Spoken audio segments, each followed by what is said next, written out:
Alright guys, we're back. Today we're gonna take off a master cylinder. So what you're gonna get is yourself a 9/16 box wrench, and a little bit of liquid wrench goes a long way because these bolts are a little rusty. So we got it loose already ahead of time, but we want to just take these brake lines off. That one. There's two of them.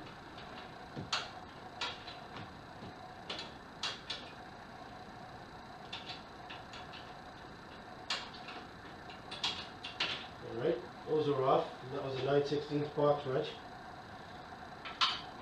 Saves you from stripping the nut. And then you get a 15mm socket here. You take off the master cylinder off the booster. This is the booster.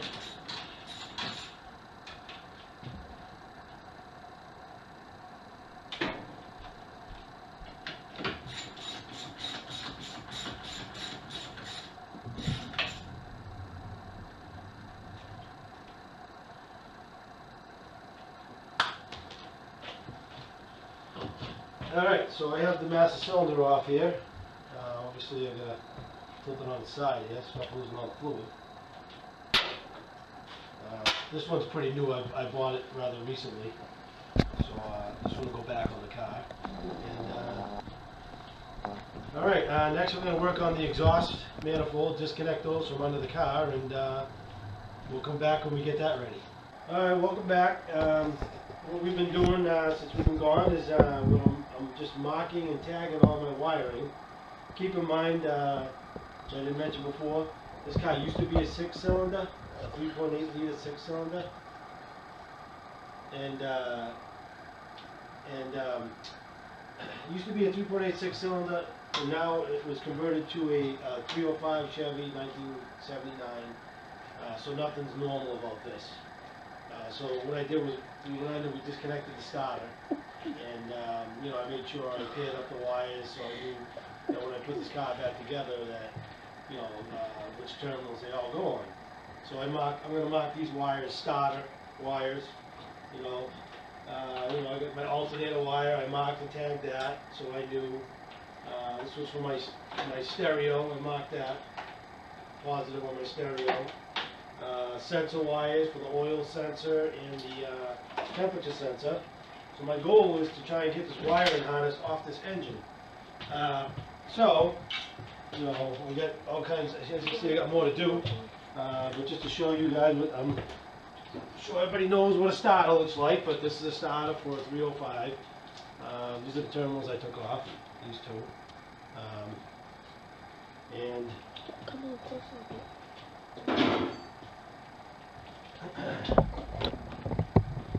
And I think next what we're going to do is disconnect the exhaust, which I think I said that before.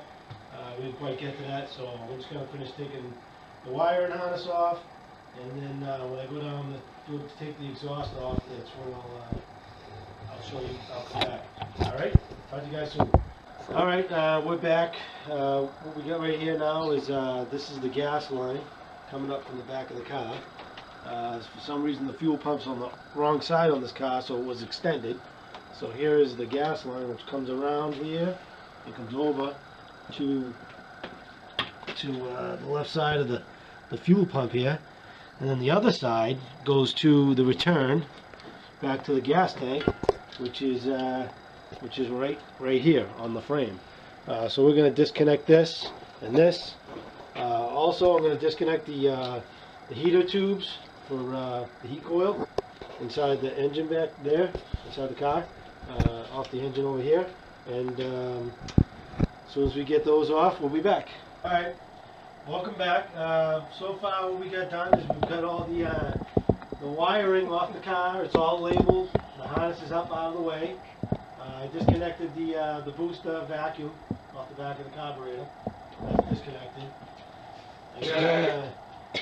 We had to disconnect the power steering. There's two lines on here. From underneath here, you just disconnect those. I actually broke one, so I gotta buy a new line. Rusty cars. And that's snapped on me, but that's disconnected. We get the starter out.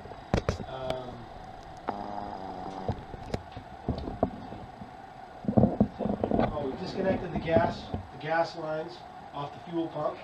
Those are disconnected. The heat lines are gone. Disconnected this. Yeah, the power steering, which I already said. That's all set.